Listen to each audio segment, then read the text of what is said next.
Universitas Jember. Jadi pada kesempatan kali ini aku akan mengajak kalian semua untuk belajar bersama mengenai analisis keuangan perusahaan milik PT Mandom Indonesia Tbk, yang mana merupakan salah satu pemenuhan tugas ujian akhir semester mata kuliah analisis keuangan dengan dosen pengampu Ibu Dewi Ayu Puspita, SE, MSA, AK, CE, CSRA, CRP. Seperti pepatah bilang, tak kenal maka tak sayang. Maka sebelum kita analisis laporan keuangan dari PT Mandom Indonesia Tbk, yuk kita kenalan dulu nih sih profil dari PT Mandom Indonesia Tbk. Jadi gini guys, PT Mandom Indonesia Tbk itu merupakan salah satu jenis perusahaan manufaktur, yang mana dia itu sudah terdaftar dalam IPO pada tanggal 30 September 1943 dengan kode saham TJID dengan daftar sektor D421, yang artinya PT Mandom Indonesia Tbk itu merupakan perusahaan dengan sektor barang konsumen primer dengan industri produk perawatan tubuh. Lalu untuk profil lebih lengkapnya dari PT Mandom Indonesia Tbk, yaitu perusahaan yang didirikan pada November 1969 dengan nama PT Tanco Indonesia Co Limited yang berpusat di Jakarta, Indonesia. Perusahaan ini telah mengalami perubahan nama sebanyak 3 kali loh hingga akhirnya menjadi PT Mandom Indonesia Tbk. PT Mandom Indonesia Tbk ini memiliki beberapa produk berupa produk perawatan tubuh rambut, kulit, barang, make up, pewangi, dan lain-lain dengan merek Tanco, Mandom, Spalding, Gatsby, Pixi, Shell, masih banyak merek lain tambahan untuk ekspor. Dan produknya itu tidak hanya dipasarkan di pasar domestik tetapi juga di pasar internasional. Ini itu merupakan profil dari PT Mandom Indonesia Tbk. Seperti yang bisa dilihat ini beberapa produk, ada Pixi dan juga Gatsby. Milik perusahaan PT Mandom Indonesia Tbk. Pertama adalah analisis aktivitas operasi, yang dimulai dengan analisis laba operasi dan juga nota hasil. Nah deh, tengok aja nih, ini laporan laba rugi komprehensif dan juga tabel mengenai info laba rugi operasi dan juga non operasi. Dapat kita ketahui bersama kalau laba operasi tahun 2019 tumbuh sebesar 6,6% daripada tahun 2018. Ini salah satunya karena adanya pertumbuhan penjualan di tahun 2019 sebesar 5,9%. Ini juga tentunya dengan beban pokok penjualan yang juga meningkat lebih banyak, yaitu sebesar 7,2% dari pada tahun 2018. Berkebalikan dengan laba operasi, untuk tahun 2019, PT Mandom Indonesia Tbk justru mengalami kerugian untuk aktivitas non operasinya karena banyaknya pengeluaran perusahaan. Sedangkan tahun 2018 barulah mengalami laba untuk aktivitas non operasi karena pada tahun itu perusahaan menerima pendapatan lain-lain berupa klaim asuransi sebesar 26 miliar perihal business interruption loss pada tahun 2015. Dan yang selanjutnya adalah analisis penghasilan komprehensif. Lihat pada tabel di atas, pada tahun 2019 PT Mandom Indonesia Tbk mengalami potensi kerugian aktuarial atas kewajiban manfaat pasti, yaitu imbalan masa kerja kepada karyawan. Penyebabnya adanya kenaikan gaji beserta pembangunan di masa depan dan juga mekanisme untung. Sedangkan nilai wajar bersih atas aset keuangan juga mengalami kerugian pada tahun 2019 berdasarkan nilai pasar yang dikeluarkan oleh Bursa Efek Indonesia atau BI. Perubahan dari tahun 2018 dan 2019 mengenai proporsi terhadap penjualan bersih tidak mencapai 1%. Yang selanjutnya nih tentang beban tangguhan. Beban tangguhan terdapat pada beban pajak sehingga dapat mengurangi beban pajak yang harus dibayar di masa mendatang. Yang harus kalian tahu nih, adanya beban pajak tangguhan di laporan keuangan perusahaan khususnya laporan laba rugi bisa lebih menarik perhatian investor loh, karena menunjukkan bahwa PT Mandom Indonesia Tbk dapat membayar pajak yang relatif lebih sedikit di masa depan. Untuk perhitungan atas laba bersaham pada tanggal 31 Desember 2019 dan 2018, karena tidak ada efek yang berpotensi menjadi saham biasa, maka dari itu laba bersaham di Rusia sama dengan laba bersaham dasar. Kita akan menganalisis mengenai imbal hasil atas modal investasi dan profitabilitas dari PT Mandom Indonesia Tbk.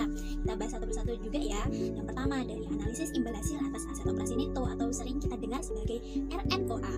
Berdasarkan hasil dari perhitungan RNOA, PT Mandom Indonesia Tbk mengalami penurunan dari 6,14% pada tahun 2018 menjadi 6,10% pada tahun 2019. Hal ini berarti penggunaan aset operasi untuk menghasilkan laba di tahun 2019 tidak maksimal, karena juga laba sebelum pajak di tahun 2019 mengalami penurunan. Setelah itu, ada nih yang namanya imbal hasil atas ekuitas saham biasa atau sering disebut dengan ROCE. Dari perhitungan di atas, dapat ditarik kesimpulan nih bahwa hasil perhitungan ROCE perusahaan PT Mandom Indonesia Tbk mengalami penurunan dari 9,03% untuk tahun 2018 menjadi 7,27% untuk tahun 2019. Artinya, pengelolaan modal kerja untuk menghasilkan laba di tahun 2019 belum maksimal. Untuk analisis imbal hasil atas aset operasi neto yang mana dipengaruhi oleh leverage operasi, kita dapat dihitung dengan rumus di atas ini. Kan hasil dari perhitungan RNOA yang dipengaruhi oleh leverage operasi diketahui bahwa mengalami penurunan dari 6,14% menjadi 6,10% pada tahun 2019. Hal ini dikarenakan meski penjualan meningkat di tahun 2019, perusahaan memperoleh laba perusahaan sebelum pajak lebih kecil di tahun 2019 dan juga penggunaan leverage di tahun 2018 memang lebih tinggi dari tahun 2019. Analisis imbal hasil atas aset operasi neto berkaitan dengan hubungan antara margin laba dan perputaran aset. Berdasarkan tabel di atas, kita tahu bahwa untuk imbal hasil atas aset operasi neto mengalami penurunan yang awalnya 6,10% di tahun 2019 lebih rendah di tahun 2018. Margin OPA dan perputaran NOA tahun 2019 relatif rendah, dan pada tahun 2019 penjualan yang dihasilkan dari aset yang diinvestasikan menghasilkan penjualan sebesar Rp10, sedangkan di tahun 2018 menghasilkan penjualan sebesar Rp12, lebih tinggi ya. Hal ini menunjukkan bahwa kesuksesan manajerial dalam mengelola aset di tahun 2019 belum maksimal. Lalu kita akan membahas mengenai analisis imbal hasil atas ekuitas saham biasa yang dipengaruhi leverage operasi. Berdasarkan analisis di atas nih, ROCE mengalami penurunan di tahun 2019 yang dipengaruhi oleh penurunan RNOA, sedangkan untuk LEV selama 2 tahun hasilnya sama. Namun perusahaan PT Mandop Indonesia masih tergolong cukup baik karena ROCE lebih dari 1. Membahas mengenai analisis imbal hasil atas modal yang diinvestasikan atau yang sering disebut dengan ROIC.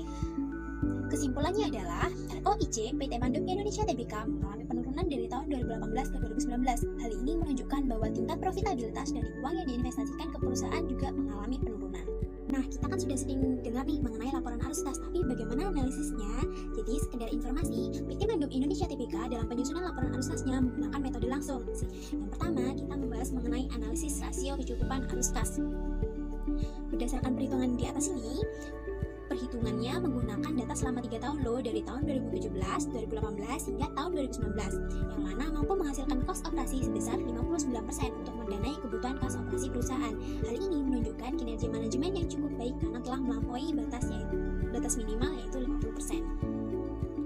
Untuk selanjutnya mengenai rasio reinvestasi kas, menggunakan data pada tahun 2019 menunjukkan bahwa perusahaan menahan dan menginvestasikan kembali kas ke perusahaan sebesar 7%. Hal ini ditujukan agar perusahaan dapat mengganti aset dan melakukan pertumbuhan operasi. Berdasarkan asumsi kepuasan reinvestasi kas, angka 7% ini sudah dianggap memuaskan. Yuk kita lanjut ke poin pembahasan selanjutnya, yaitu analisis likuiditas. Yang pertama membahas mengenai rasio lancar. Di rasio lancar ini menunjukkan bahwa perusahaan mampu memenuhi liabilitas jangka pendeknya melalui aset lancar meski mengalami penurunan dari 5,86% di tahun 2018 menjadi 5,58% di tahun 2019. Untuk rasio cepatnya, analisis menunjukkan bahwa perusahaan memiliki cukup aset sangat liquid untuk mendanai liabilitas jangka pendek yang akan jatuh tempo. Membahas mengenai rasio kas terhadap aset lancar, PT Mandop Indonesia Tbk laporannya menunjukkan bahwa perusahaan mengalami penurunan proporsi kas dan setara kas terhadap aset lancar dari 0,3 menjadi 0,2 pada tahun 2019. Proporsi ini masih kurang baik karena belum melewati angka 1. Lalu ada lagi nih, analisis likuiditas mengenai rasio kas terhadap liabilitas jangka pendek. Berdasarkan perhitungan di atas, diketahui bahwa rasio kas terhadap liabilitas jangka pendek PT Mandop Indonesia Tbk mengalami penurunan dari 1,6 menjadi 1,1. Namun rasio ini masih dinilai cukup baik dalam kemampuannya memenuhi kewajiban jangka pendek. Hal ini dikarenakan kas dan setara kas yang merupakan aset likuid terhitung tinggi, sedang jumlah liabilitas jangka pendeknya masih terhitung rendah.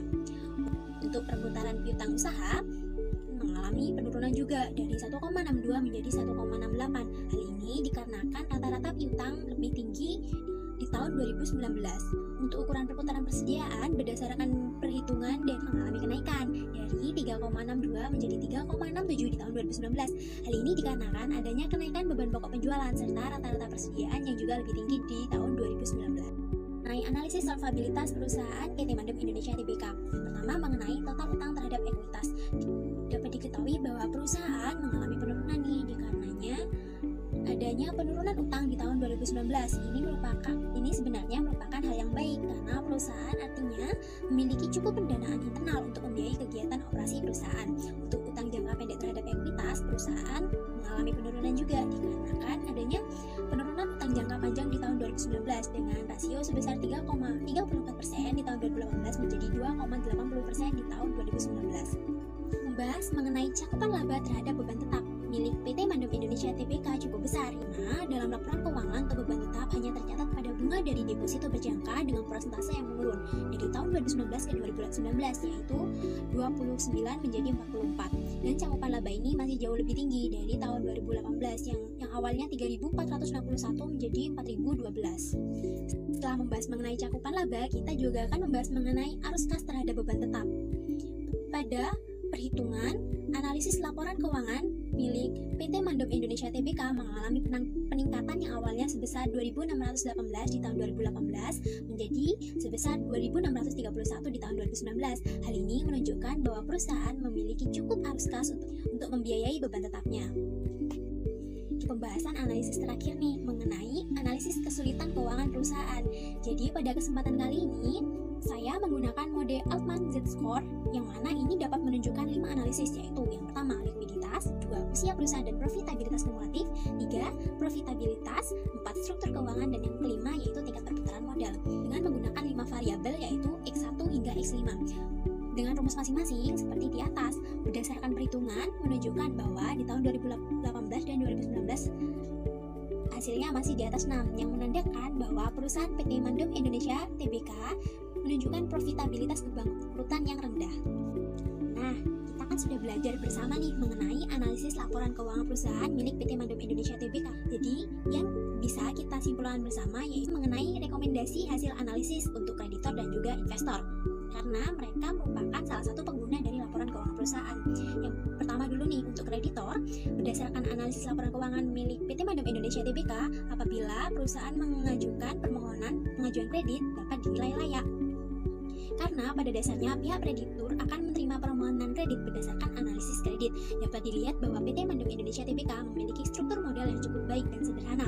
Aset yang dimiliki juga cukup untuk mendanai kewajiban liabilitasnya baik jangka panjang maupun jangka pendek, yang dapat dilihat berdasarkan pertimbangan analisis likuiditas dan solvabilitas di pembahasan sebelumnya. Meskipun mengalami penurunan dibandingkan tahun 2018, namun perusahaan masih memiliki kecukupan arus kas dan setara kas, sehingga pihak kreditur dapat menerima permohonan kredit yang diajukan oleh PT Mandop Indonesia Tbk. Analisis profitabilitas kesulitan keuangan perusahaan juga cukup rendah, jadi aman.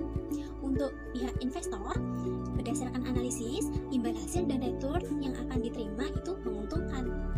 Jadi pihak investor bisa melakukan investasi di PT Mandop Indonesia Tbk. Dan selain itu, imbal hasil yang memuaskan, PT Mandop Indonesia Tbk juga membagikan dividen kas setiap tahunnya loh kepada pemegang saham. Salah satu prestasinya juga dilihat, meskipun dari laba yang diperoleh perusahaan mengalami penurunan di tahun 2019, namun dividen kas tetap dibagikan dan lebih besar dari tahun sebelumnya. Halo teman-teman, sebelumnya terima kasih karena sudah mau menonton video belajar bersama mengenai analisis keuangan perusahaan milik PT Mandop Indonesia Tbk.